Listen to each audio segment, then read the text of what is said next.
Okay, so hello everyone. Welcome back to today's Causality discussion group session. It is our great pleasure to have Emily here today, talking about selection collider bias in large language models. As always, there's no stupid questions or answers, so feel free to interrupt at any time, right? So we can have discussions throughout, but also, of course, at the end. You can use the chat. I'll be keeping track for Emily. But you can also use the Zoom functionalities, like, for example, raising your hand, right? So I'll see that, or just really speak up, right? Unmute yourself and speak up. Don't feel hesitant. And without further ado, Emily, the stage is yours. Hi, thank you, Mete, and thank you so much for coming to hear me share my research on selection collider bias in large language models. As Mete said, please feel free to interrupt me at any time. So I'm Emily McMilin. I'm a software engineer in the daytime and an independent researcher in my free time. And I would like to start this with a problem statement. The problem is underspecification in pronoun prediction. You may be familiar with the fact that many researchers have found that our language models have problems with biases.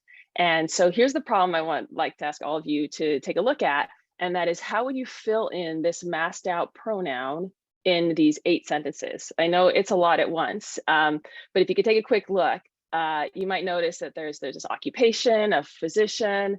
There's this second person in the sentence, a patient, but referred to by different ways, anywhere from patient to someone to man or woman. And then there's this masked out pronoun, which in some cases is co-referent with a physician, and in some cases co-referent with the patient. And it actually, even for me, sometimes it's difficult to do these sentences. They're part of this window gender scheme that I'll discuss more later. But it can seem like almost an intractable problem for our language models. Perhaps it'd be nice if they could just always suggest gender neutral pronouns, or maybe use some coin toss to figure out what solution might be best. 50% man, 50% women, and ignore the fact that there's a physician in the sentence. But you may notice that that's not always appropriate. Gender neutral pronouns are inappropriate at times. For example, in these 2 sentences, where it's been clearly stated that it is the man who needs more rest, or the woman who needs more rest, using they, them, or a coin toss would make the sentence more confusing.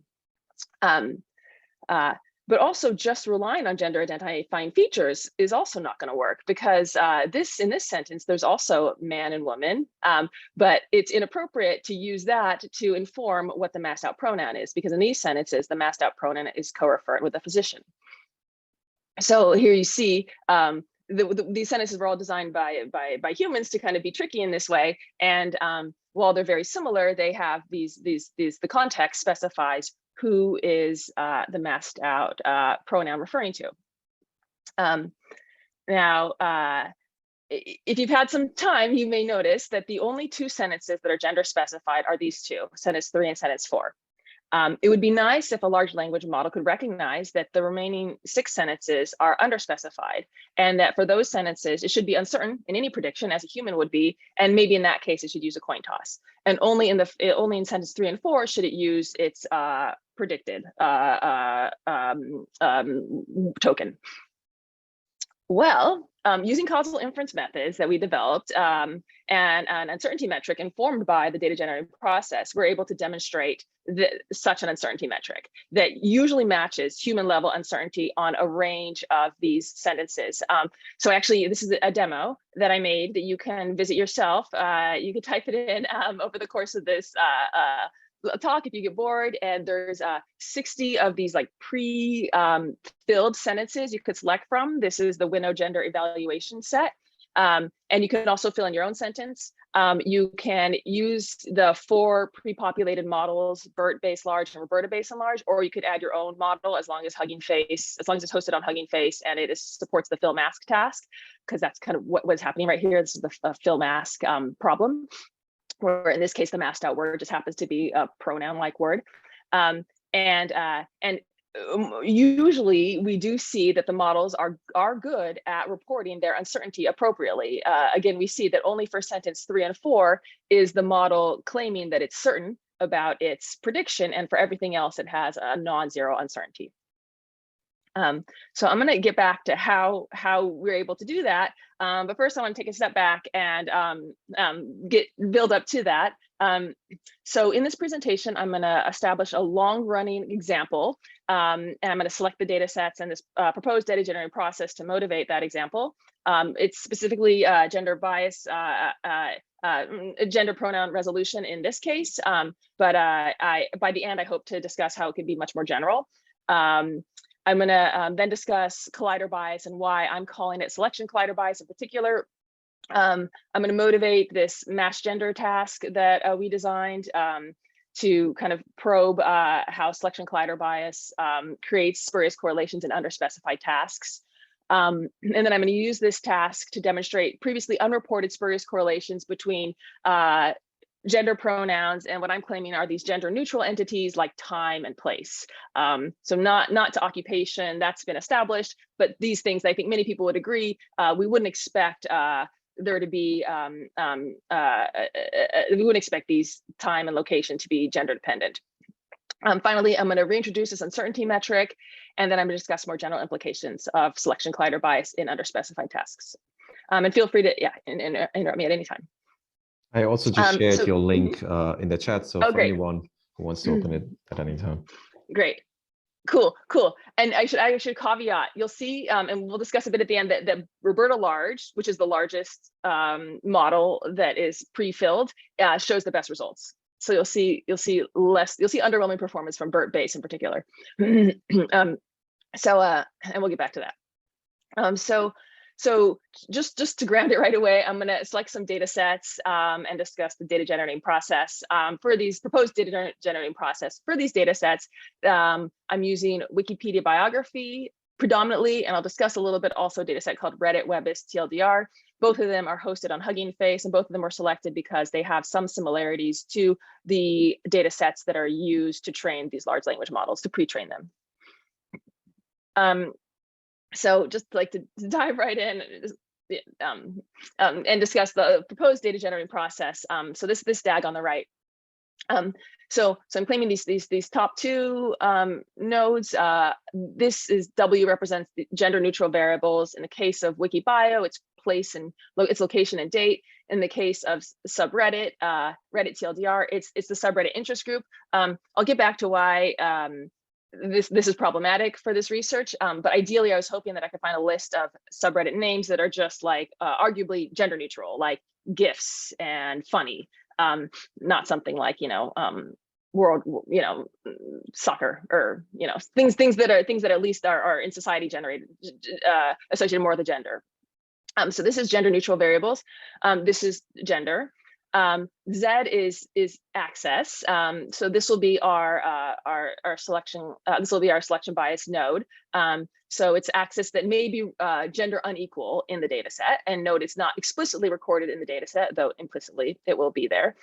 X is the text, and Y is the data set labels. In this case, it's gender identifying words, mostly gender pronouns. So to motivate the relationships between these nodes, so I'm saying, okay, I'm saying both W and G, both both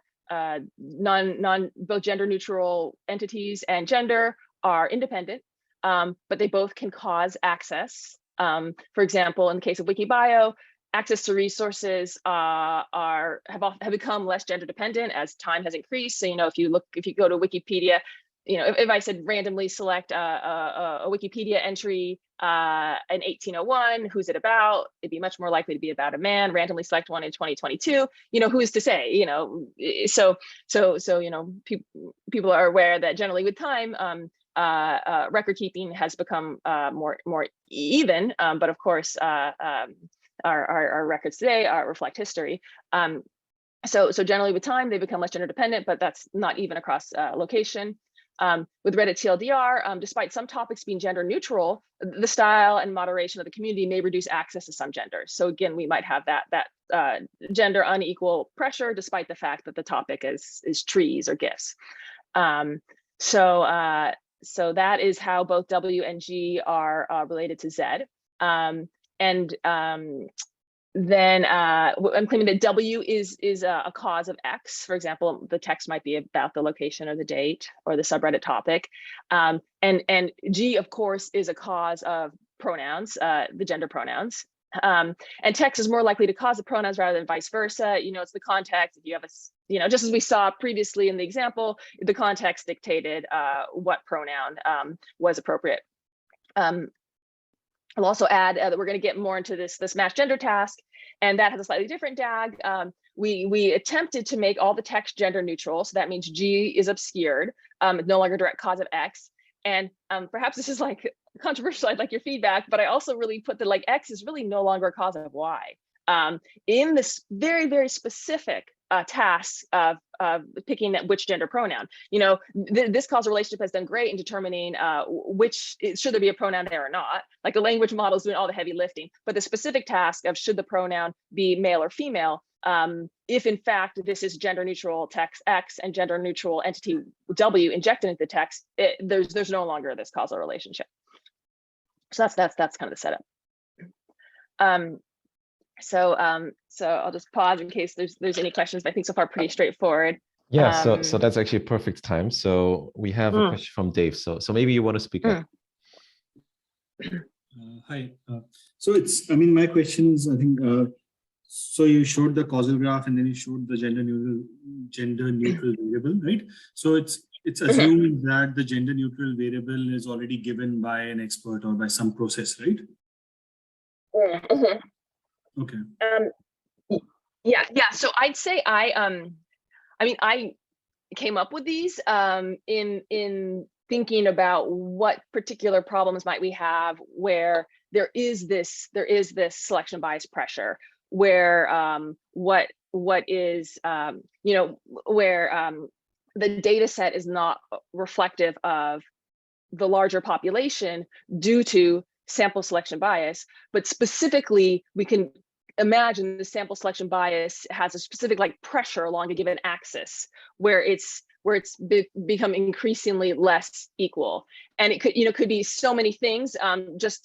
Gender pronoun resolution is so easy with large language models because you don't have to modify the language model at all. I just have to mask out a pronoun. So that's the direction this ended up going. But I would say this DAG is very constructed for the specific problem of how am I claiming large language models may have learned about gender pronouns in texts that have no gender pronouns or have no gender identifying features. In this case, I'm going to claim it's a spurious relationship that is learned, the correlation is learned, versus text where there are gender identifying features like the text about the man needing to take the vaccine, or the man needing to do whatever the doctor says. There the large language model is learning the causal relationship.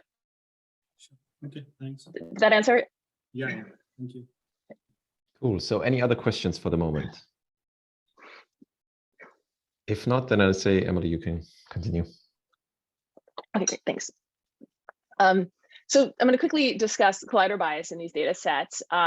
So just first of all, how would we go about predicting pronouns from text if we just have observational data? And you can see that here X and Y have a common cause G, but it's really quite trivial. You can just use the backdoor adjustment with the admissible set G, and you can then determine the P of Y, do X in the scenarios where everything is observed. I'm ignoring this right now, assuming we're not conditioning on Z right now. But even if we were able to access Z in the data set, we wouldn't want to condition on it, as this would create this statistical dependency between W and G, whereas normally there is none there. Since it's a collider, this path is blocked unless we condition on it. So the structural equation for Z, you may be familiar, is a function that takes in W, G, and some exogenous noise that's not relevant to our problem here. But if we were to include Z in the model, we would introduce bias. We could introduce bias known as collider bias. But unfortunately, in the case of selection bias, we don't have the option to exclude it. So now in this scenario, we've added the selection node, S, this double node here, this double encircled node here. And this line between Z and S represents the, encodes the relationship that I'm claiming Z is a cause of X, S. And this may be a bit too like heavy notationally wise, like perhaps S could just be there alone. And you know, so S need not be sticking down here, it could just be there. And that's kind of the direction I go towards the end. But I think initially I was kind of hoping that maybe Z is slightly more expressive. S is binary. It's either 0, you're out of the data set, 1, you're in the data set. But maybe S is something we can actually probe, we could learn, we could use external data sources to get more from it. I've kind of moved away from this direction, but that was why initially they were 2 separate nodes. But either way, when we are forming a data set, we have to implicitly condition on S, specifically S equals 1. And in doing so, we either induce this collider bias relationship between W and G directly or indirectly via Z.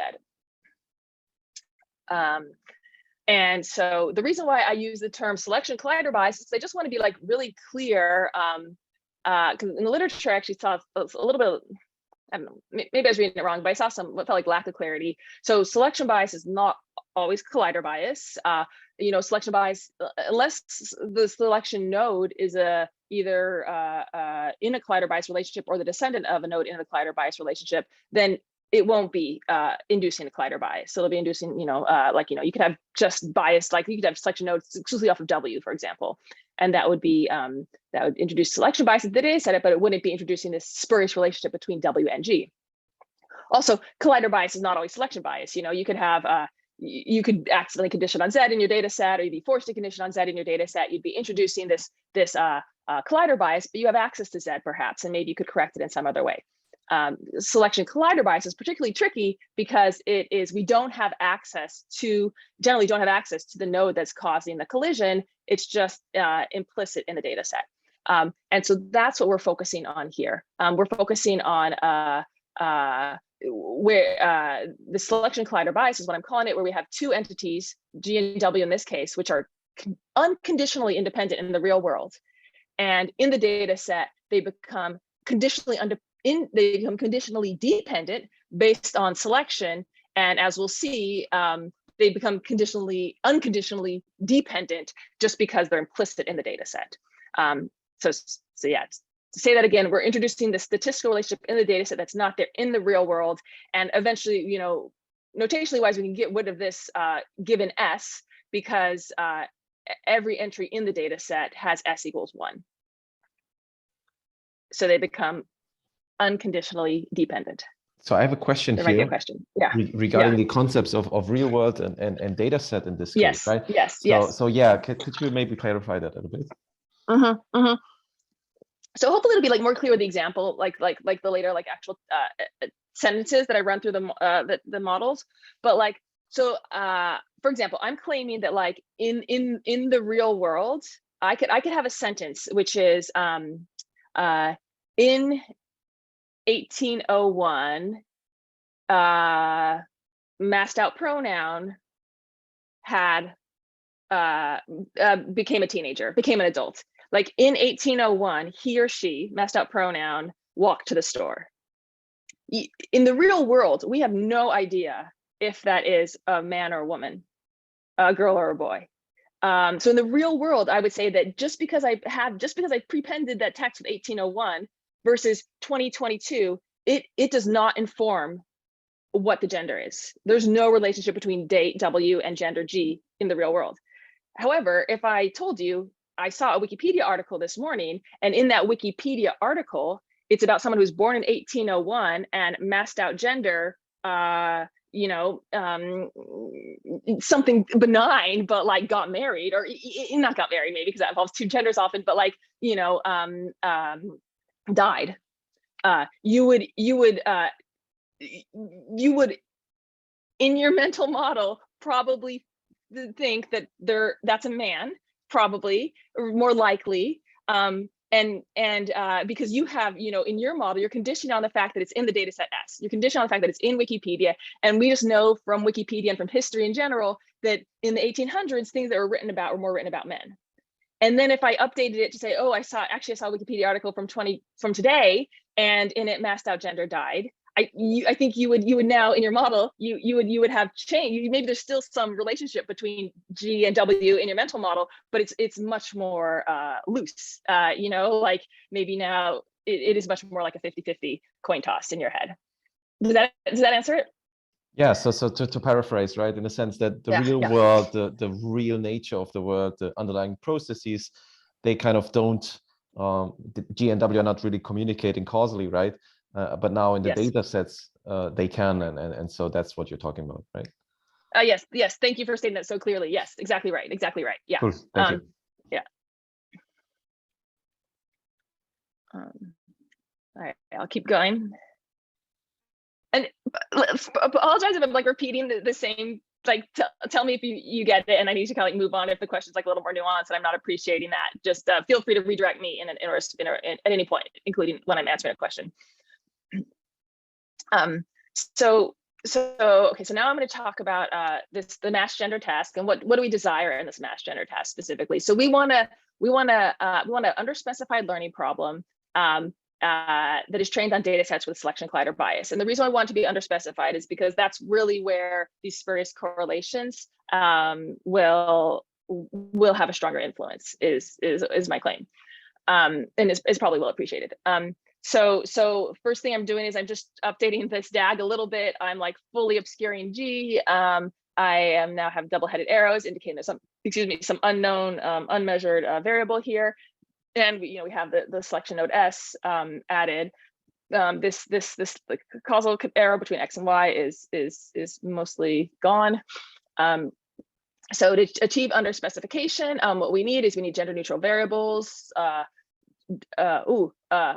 G should not be this. This is we need W and X to be gender neutral. We need to obscure gender, and we need to avoid inference tests with any known correlations to gender, like including occupation. Even if ideally occupation was gender neutral, it's not in the real world today.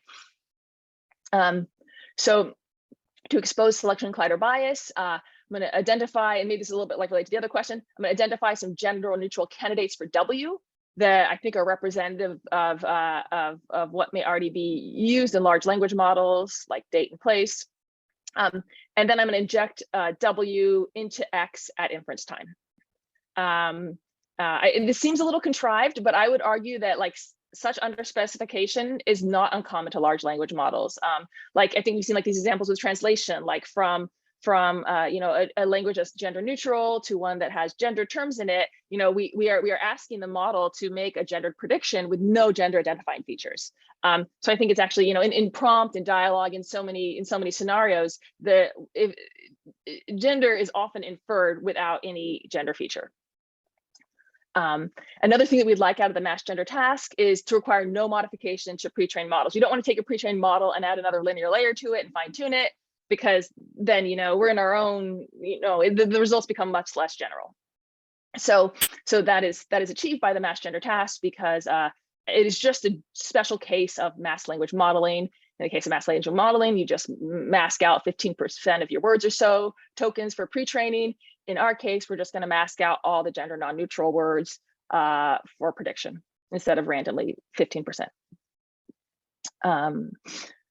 So now getting to that. So as I mentioned, for pre-trained family models, instead of this random masking, we're just masking the gender non-neutral words. I have like a list in the appendix of the paper. I kind of like just pick, I didn't want to deal with like token alignment. So I just picked the gender non-neutral words that are single token in for both tokenizers, both the sentence word piece and whatever it is that Roberta uses. So it's not a non-exhaustive list, clearly, of like gender terms, but in most examples here, we're just masking out pronouns, but in the demo, there's a longer list of words that are masked out. So if you tried other your own sentences in the demo, a larger list of words will be masked out for prediction. Gender identifying words will be masked out for prediction. So in the case of BERT, as you may be aware, the final prediction layer, this is in pre-training, it's just a softmax over the entire tokenizer's vocabulary. So for the masked out word, 20,000 tokens, it could be one of them. Take the softmax, pick the top one usually, is how the model's pre-trained. In our case, what we're going to do is we're going to just take the 5 topmost words that are returned, and we're going to sum up the portion of those 5 words, the probability mass associated with those 5 words, and we're going to just take the ones that are gendered. So if the first word is he with a probability, with a softmax probability of like 0.2, and then there is capital he or whatever with 0.1, then that means that male is the chance of it being a male pronoun is 0.3, and if it's similar for female, let's say the chance of being a female pronoun is 0.1, and then there's other things like it and God and he and Donald and all sorts of other crazy words get predicted, and those we ignore. At this point, we're not normalizing to just the gendered terms. I will do that later, but now you'll see that that often the gendered terms they don't add up to 100%. We don't have 100% female plus male, but that's not the case in the fine-tuned models. So I haven't really discussed too much yet, but I did fine-tune some models, and I fine-tuned this specifically with this mass gender task in fine-tuning. So I didn't add a linear layer. However, I did take those 2 data sets that I mentioned earlier, Wikipedia and Reddit TLDR, and I used the same MLM objective, the same mass language model learning objective, to fine-tune these data sets, these pre-trained weights, but I only masked out the text in the data sets that is gendered. And I did this to serve as kind of like an upper limit for what we expect to see in terms of spurious correlations, because I'm forcing the model to make predictions about gender, whereas you can imagine and make predictions about gender in scenarios where gender has been obscured intentionally by the fine-tuning task. So unlike above, actually, it's just a binary prediction, 0 or 1, in part because then I could run out of collab, but also because that's all that is needed in this case. So we don't do random masking. Instead, I'm masking all non-gender neutral terms that are in the list. I picked, again, these data sets that are similar to what the data sources for the pre-trained models. So I used BERT. So on BERT, BERT is trained mostly on like Wikipedia and I think a book data set. So I fine-tuned BERT with a Wikibio, and I fine-tuned Roberta with Reddit TLDR, but I have it crossed out here because I'm not sharing the results for reasons I'll discuss soon, although they are in one of the papers. So in the case of BERT, I pre-trained it in 3 different ways. And I'm gonna skip this because it's not super interesting and maybe getting a little short on time. Yeah. No, everything's fine. Okay. All right, cool. But we can come back to that if you're interested in the fine tuning of the models. But I think ultimately I got much more interested in the general results, the results that are on the models that everyone uses and not my random fine tuned model. So now for the evaluation set. So as I mentioned previously, we want texts that are completely gender neutral, which is surprisingly hard. So I'm just tried to construct an evaluation set, which is just about people going through life stages, and they are doing this in either a place or a time. So for example, it's a little easier to see here. So mask, verb, life stage, and W. So in the case of date and place, Mask was a teenager in 1953. Mask, or it could be Mask will be a teenager in 1953. So I have these verbs, which are, sorry, I didn't mean to do that. Do you guys see my screen still? So this sentence is constructed with a masked out term. The evaluation set's constructed with sentences, hundreds, in which we have a masked out term, a verb, and a life stage. And then we have this W variable injected into it, where W is either a date or a place.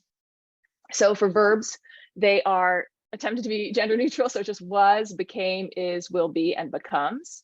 And for life stages, it's a child, a kid, an adolescent, a teenager, adult, or all grown up. So I tried to have some of these texts be a little more formal and some like more colloquial, like all grown up, adolescent versus teenager. For example, I didn't include anything like elderly or senior citizen, because that's an example of a life stage that's not gender neutral in many places. And so that's how, like, the level at which I was trying to think about how to make these texts gender neutral. So this is an example of what would be constructed for this evaluation set. And now for W, I require like a spectrum of values that I expect to be correlated with this selection bias pressure. So for date, as we've discussed before, it's pretty easy, as we know that generally gender equality has improved with time. So I just inject for W years ranging from 1801 to 2011, something like that. For place, it's a little more tricky. It's very, very subjective. So I just pick the top and bottom 10 of the World Economic Forum Global Gender Gap ranked countries. And then for subreddit, what I did is I took the subreddit names ordered by the self-reported flare of the gender of the individual, and it ordered it by increasingly female, larger percentage of increasingly female self-reported commenters. But I've crossed it out because ultimately I found like it was too difficult to claim that W was in fact gender neutral in this case. I was trying to avoid cherry picking. So instead of just picking out the ones that were gender neutral, I just tried to keep them all in. But I think ultimately if someone has ideas there, I love it. Like how I could get like a list of like topics, like interest in online forum topics that are like objectively gender neutral. So that's the evaluation set that I'm going to run these models through, and I'm about to show results, and I have an awful slide to go through with you guys. And I would love like any feedback on if you think there is like a bug in the math, or if it's just like any of these assumptions are a little bit too presumptive. So I'm saying, so this is how I'm kind of characterizing the conditional distribution for P of Y given X for the MGT. So I'm saying, so in this first equation, so P of Y given X is distributed similarly to P of G given X, where I'm assuming there's almost 100% correlation between the textual form of the gender identifying word, like he or she, and the actual gender, man or woman.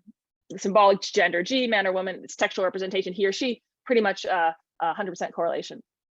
For equation 2, I'm shows this the mapping between the target unbiased quantity and the measured selection bias data. That's almost exactly how they phrase it in this paper. So that's what I put there. But yeah, so this is capturing the fact that in the data set, we only have S equal 1 samples where S equals 1.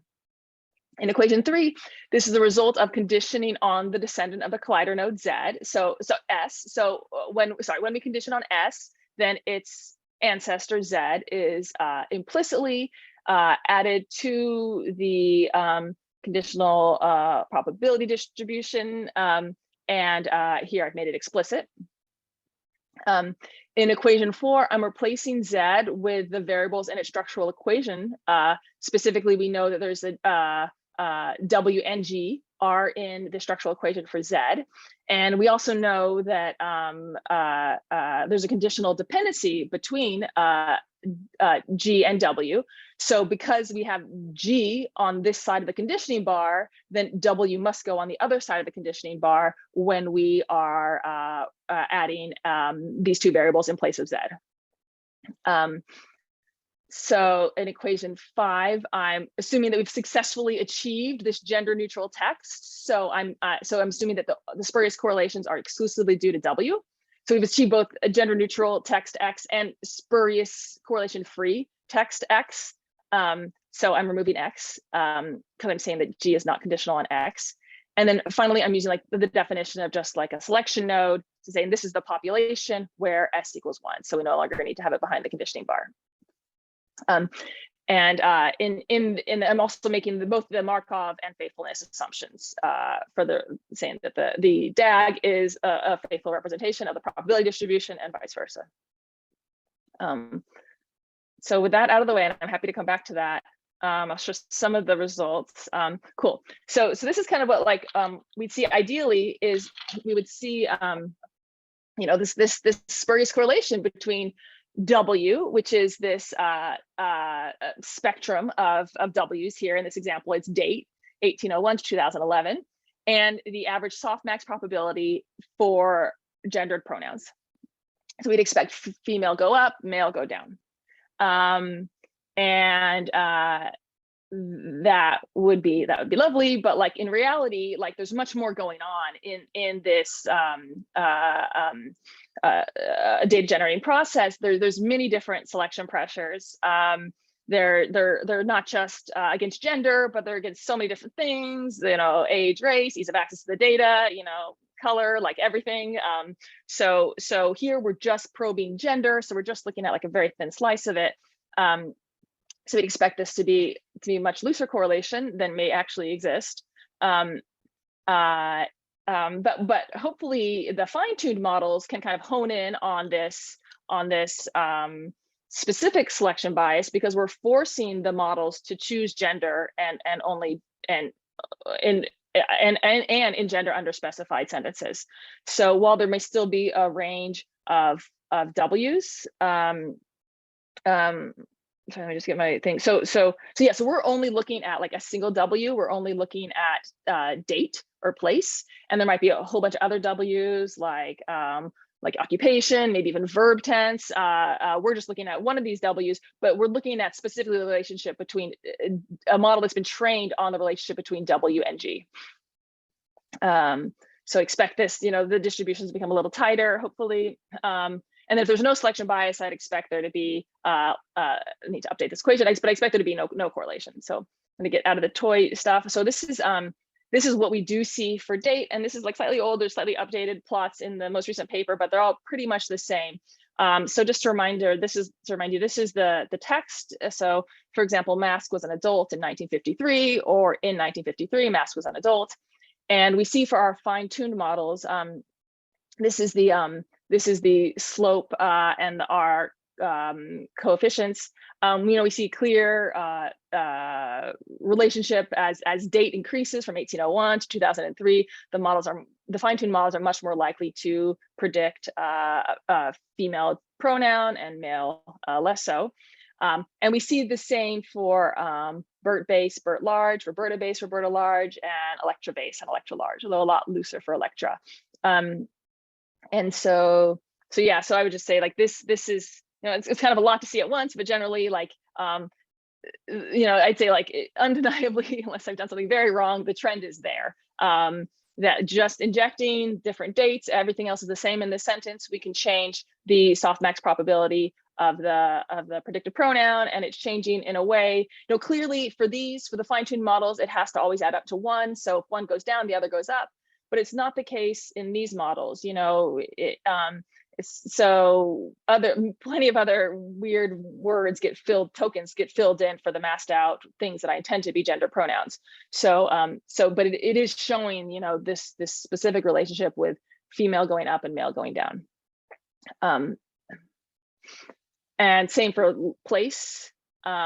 It's like looser. I like the correlation is looser, larger variance. So this is the 95% confidence interval. Shaded is the region, and this is like a linear fit, the lines. And I should say these confidence intervals and linear fit is against the index of the x-axis as opposed to the actual value. So there's 30 here, so just against like 0 through 29 or whatever, 1 through 30.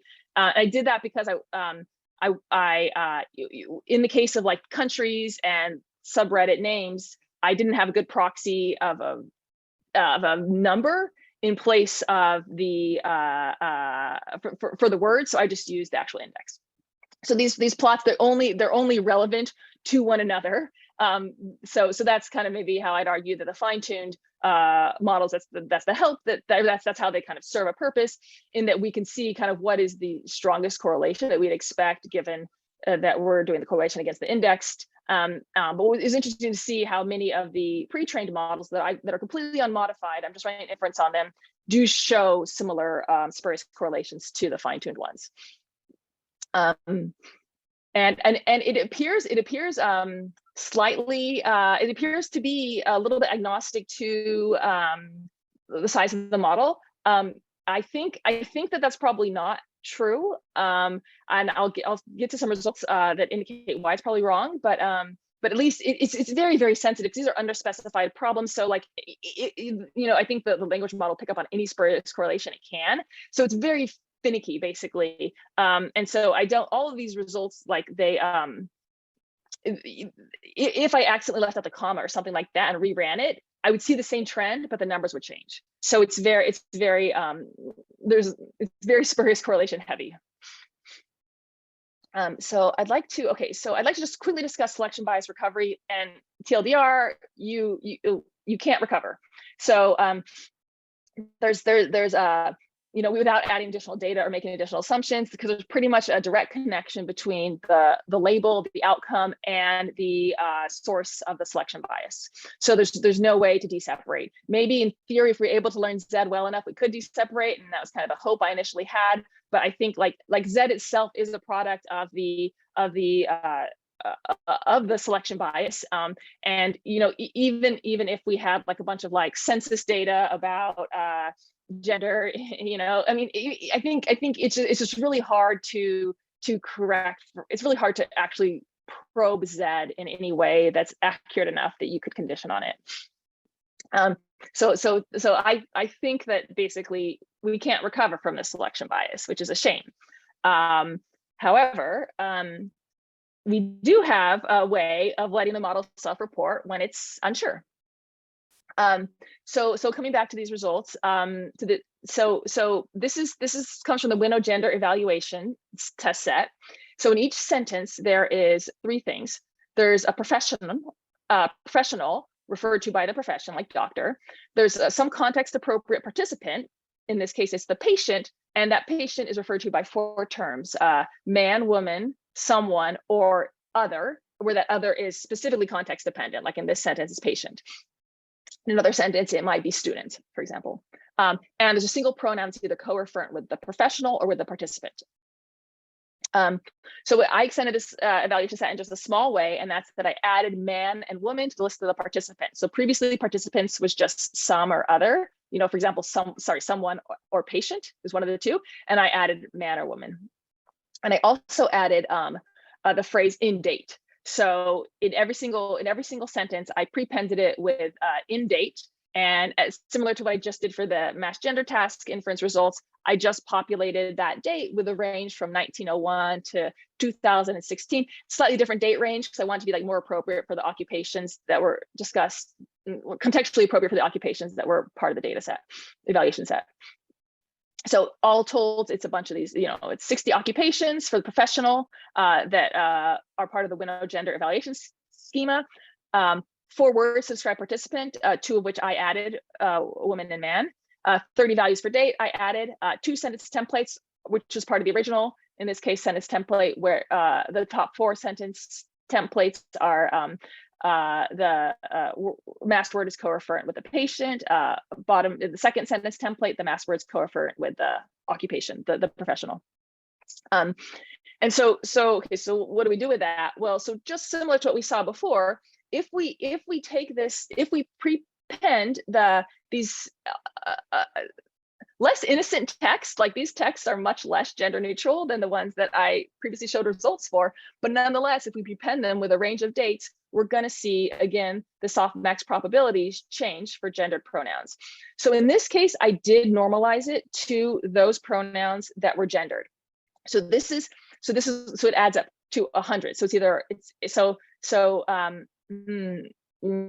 yes. So if we look at the plots for male, we would see, this line here would go from, like, let's say whatever this is, from 10.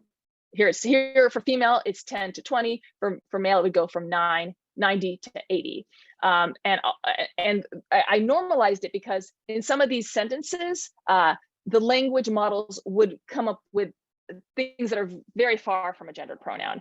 In the demo, I add an asterisk if the top predicted word that we're using is non-gendered. So you'll see an indicator if the language model is predicting something like God or the or it, or a gender neutral pronoun like they or them. I mean, it does definitely happen sometimes, but it's much more likely to happen with the word someone than other cases. It's very context dependent. Sometimes the is just actually a word that I would use to fill in the mask based on how the sentence was constructed. So sorry, I'm being very long-winded, but so all I'm doing in this uncertainty metric is I'm just looking at the top and the bottom predicted softmax probabilities for the pronouns that are predicted, and we can see that in every sentence, well, we see a couple of things. Like, no surprise that the models are more likely to predict female for patient, which is these two, which is the triangle red line here and the triangle blue line here. It's much more likely to predict female for patient than female for doctor, and that's no surprise, and that's, people are aware of that.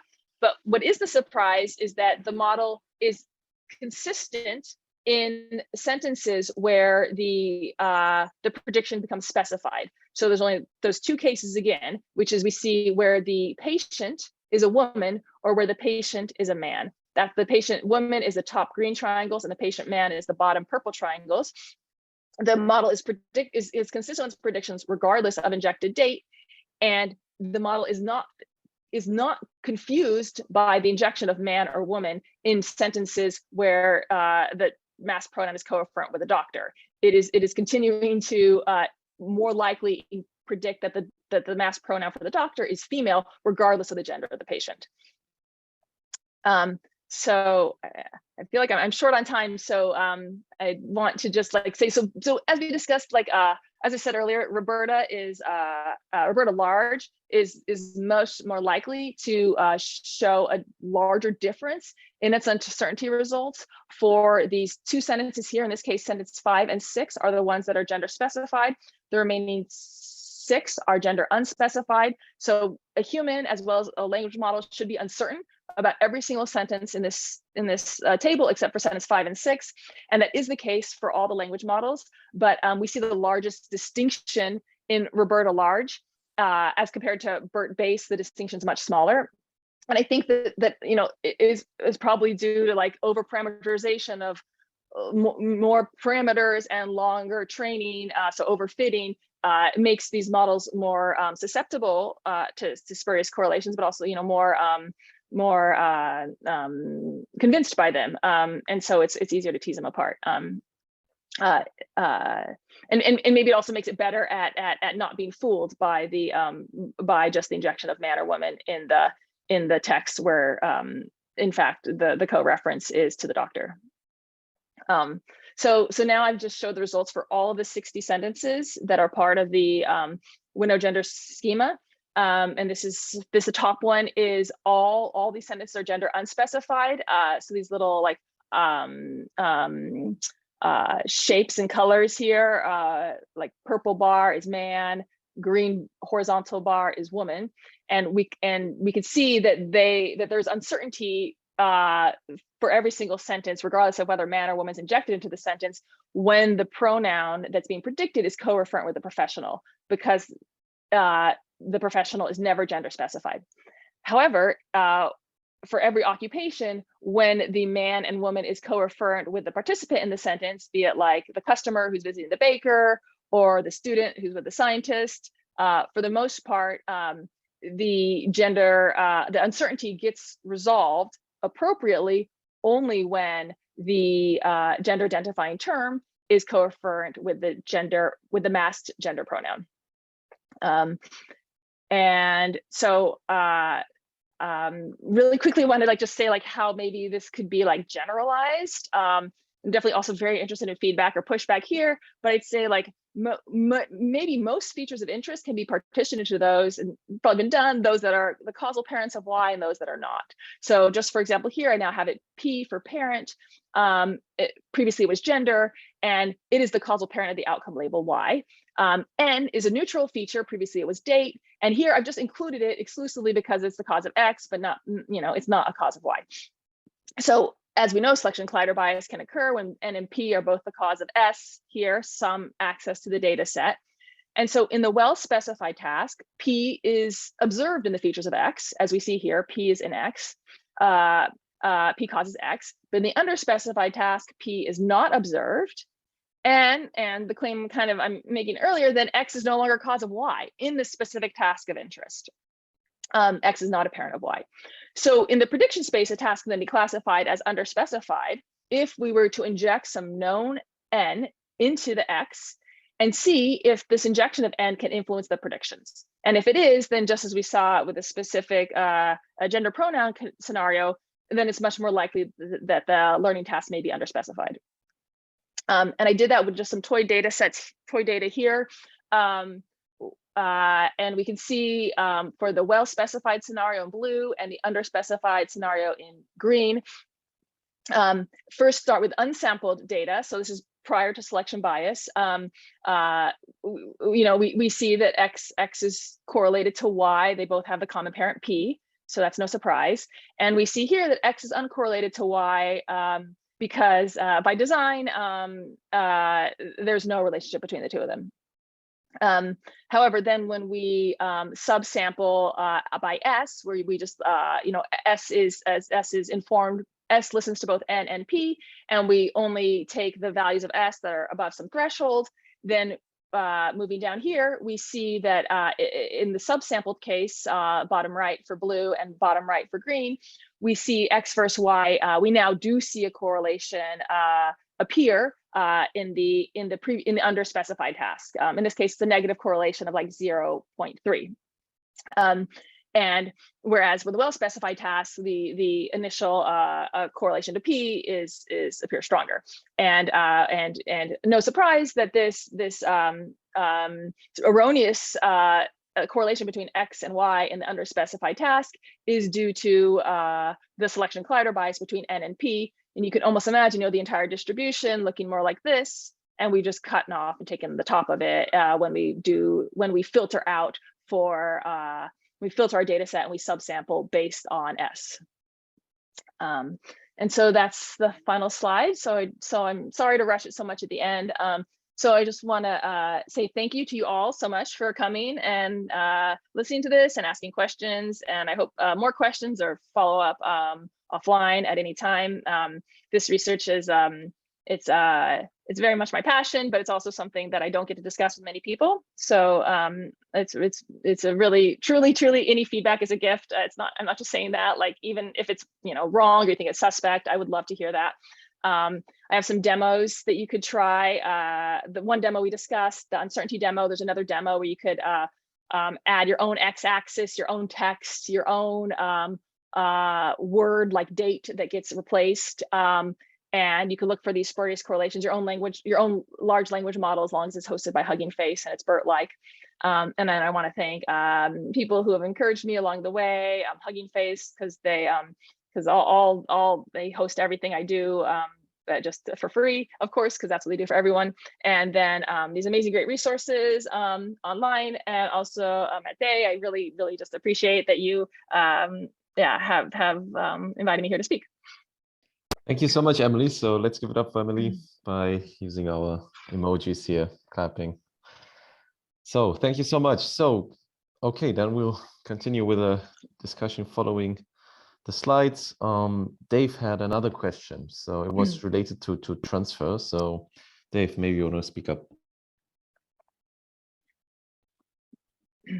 Hi, first of all, I think great talk. Thank you for this. And yeah, the work is really interesting. So my question is, maybe again, and Mate says there's no stupid question, but maybe my question is stupid. So let's see.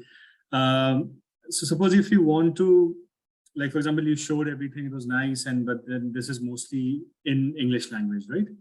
So suppose if you want to use these large language models to first, say, do this translation into another language, so do you think, and this is an open question, so do you think that the results that you have, they can be easily reproduced in other languages as well? I think it will depend mostly on the underlying structure of the language, but what do you think? Yes, I definitely think so. And if I spoke more languages, I would probably do that. I think it'd be a pretty, I think it'd be interesting to see how much the gender neutrality of a language affects the spurious correlations that are picked up. Yeah, so my initial answer is yes, but I think it would be an interesting thing to try. And if you want to try it, I'd be happy to help. Yeah, share my code. And yeah, and I should mention the code is all, these demos are open source, and the actual code will be open source soon. It's just a bit of a mess right now. Thanks. Okay, so thank you. So I had a question, or actually, so you wanted to comment earlier. So I think you didn't get to it because you were going a bit faster at the end. But regarding the thing with the size of the models, right? Because you were referring to the different sizes of the large language models, and that you kind of had a hunch on how it actually affects the results. So I was curious because I would also have an intuition, but I want to hear now what you were thinking. Yeah. Well, so I feel more confident looking at the uncertainty results than the results on my MGT evaluation set, because I made that evaluation set myself. And even though I try not to cherry pick, I feel like each time I ran it again, it made some change. I was cognizant of the outcome, and I'm sure I was fine-tuning my results to get the expected outcome that I was hoping to see. So whereas with this, with the window gender evaluation set, I'm just using their sentences, and I could not make any meaningful changes. So so I do see there that the results are quite different across the language models.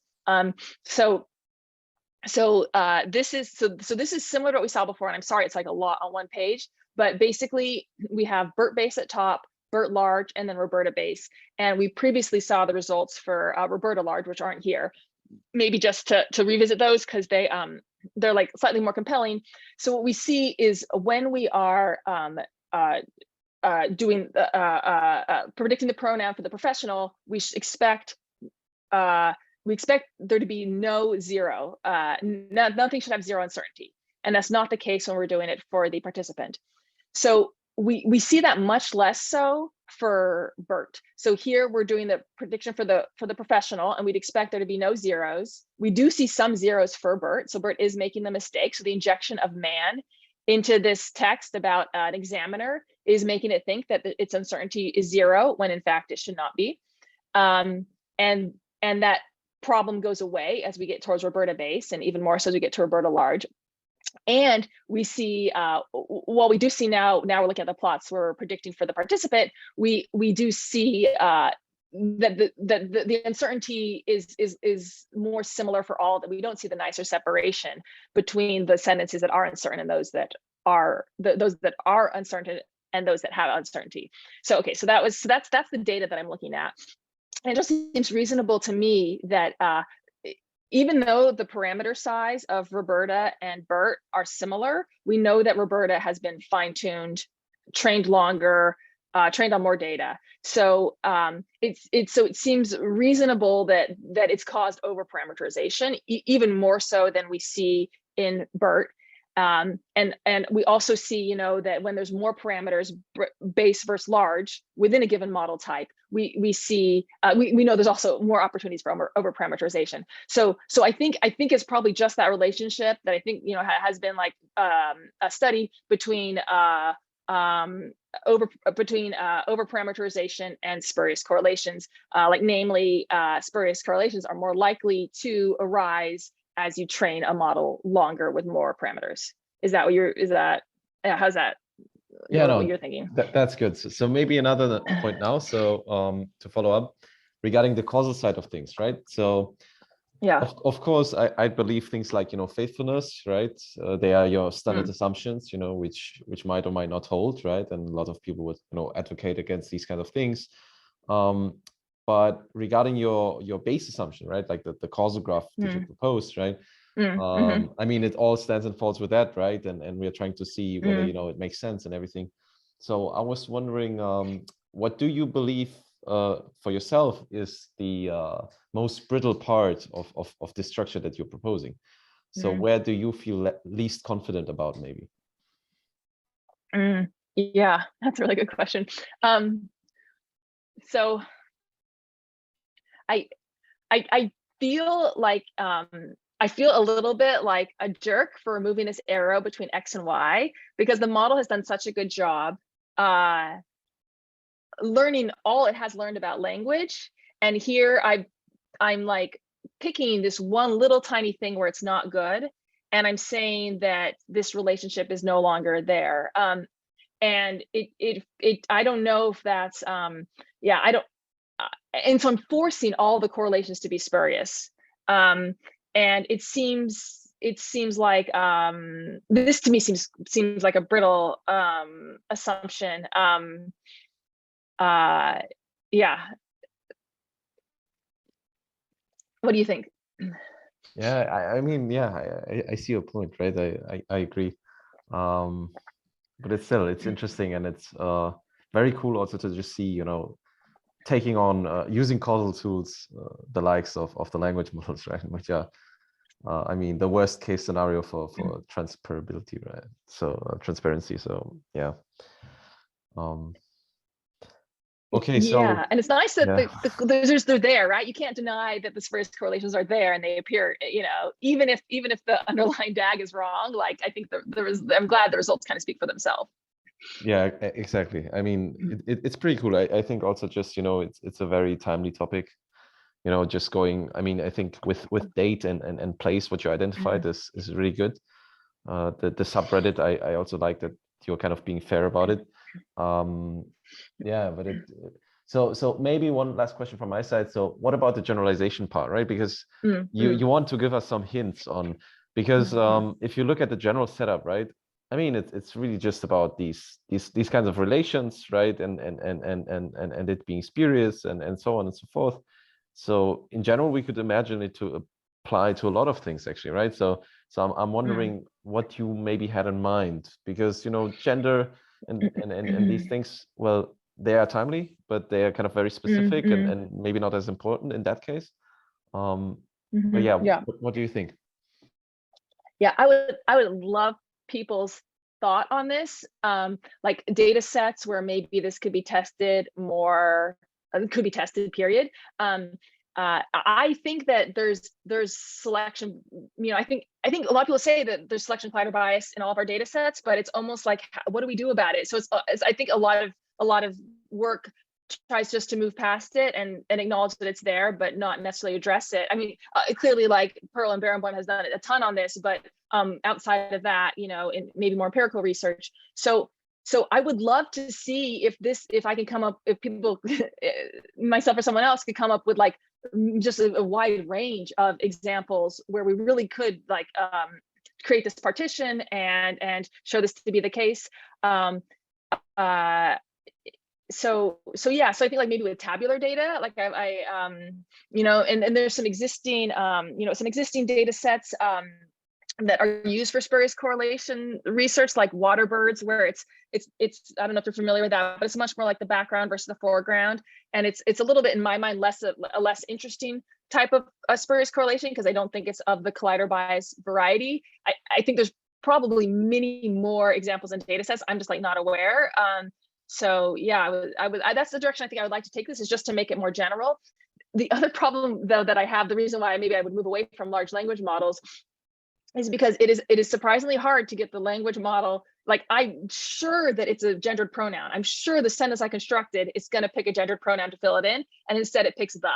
And I reread the sentence and I'm like, oh, it's very clear that actually the is the most likely word. So you know, it's really hard to kind of like you want to convince the model that it's a gendered pronoun, but you don't want to convince it which one. So it ends up feeling kind of contrived, that you know, the sentences that are constructed.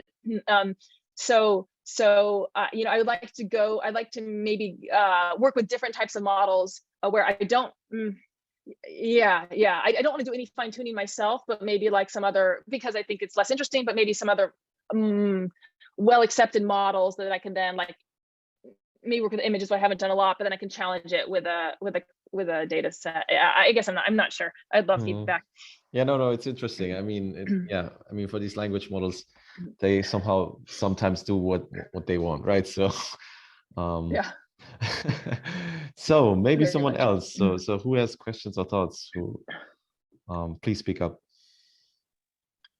So maybe one idea or thought I had, it goes a bit away from your topic, but when you showed these plots with the different templates and said some are gender neutral, some are not, like you can determine the pronoun, I was thinking if you could use this to like measure understandability of a text, like how easy it is to read, right?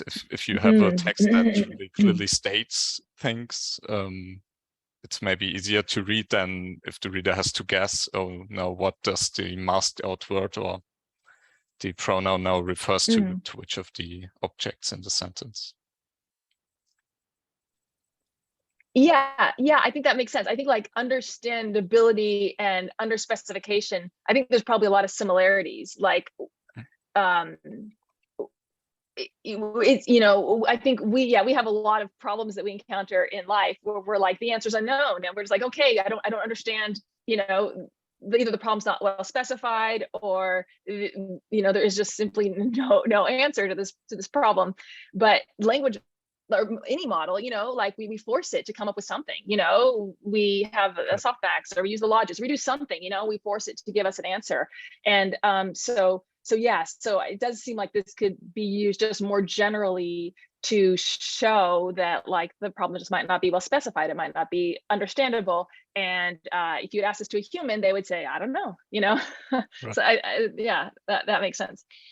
So maybe like, I mean, now you tested the models if they can do it, and if you now want to judge a text, you assume that the models are good enough to make a good prediction or performing well in this task.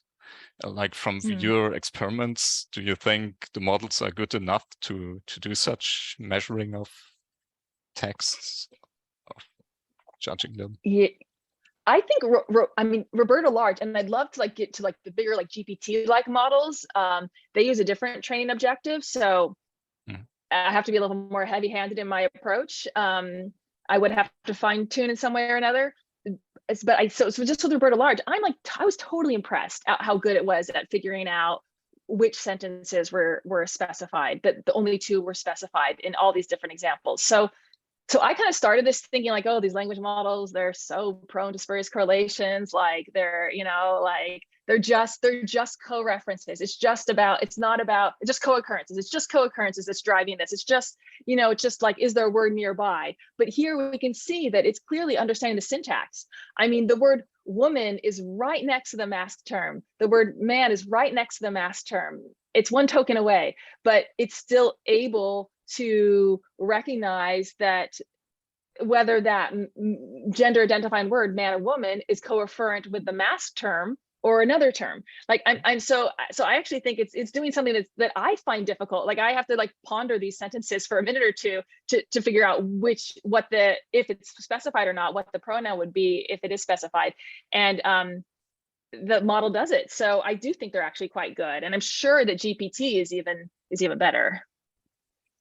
I'm not sure, but I'm pretty sure. Thanks. But yeah, to add to that whole discussion, right? I mean, you were saying understanding. I think that's going a bit far, right? Because, well, they are good at syntax, that's a fact, right? But it's kind of these correlations maybe on the fact that they are true statements, right? Like that these things are what appear in the data actually, right? So, and it sees a lot more examples that you could ever dream of in your whole life, probably, right? So, yeah, it's a bit like with things like even AlphaGo or something in reinforcement learning, right? Where they just, you know, I mean, sample efficiency is bad, but like how much they can sample is like just unimaginable, right? So so they just, yeah, okay. So I think, are you saying that like in this example, it's actually syntax that might be driving the prediction, not semantics?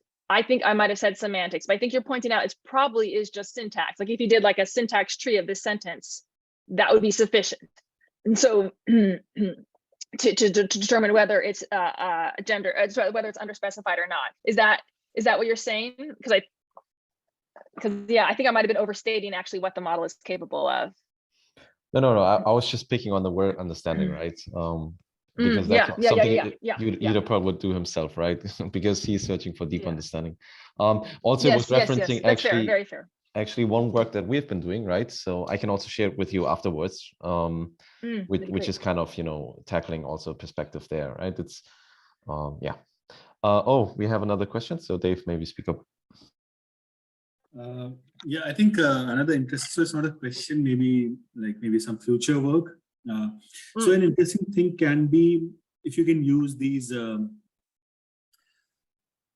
structure learning methods, right? If you can extract the causal graph somehow from the text, and basically then these gender neutral variables, if you can have an algorithm that can actually automatically identify these gender neutral variables and then mask them, right? In some sense, to make it like an end-to-end system, that can be interesting.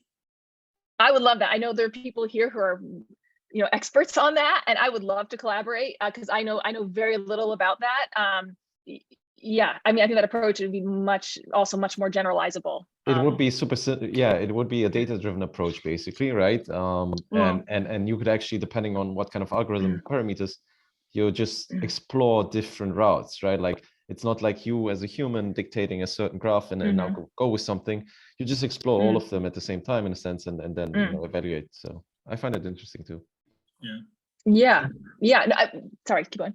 No, I'm just saying that, and maybe like the gender neutral variables that you are considering, maybe you're just keeping a list, right, of male specific and female specific pronouns. Then you can always, I mean, that can always be extended to my previous question where I said, like, different languages, you can have these pronouns, you can keep on extending these dictionary on both the male and female side. So it becomes a more general system if you can use like these causal discovery methods. Yeah. I think that would be great.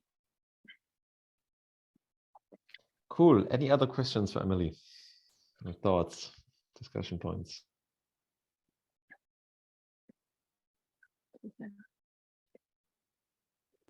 So if not, then I'll just stop the recording here.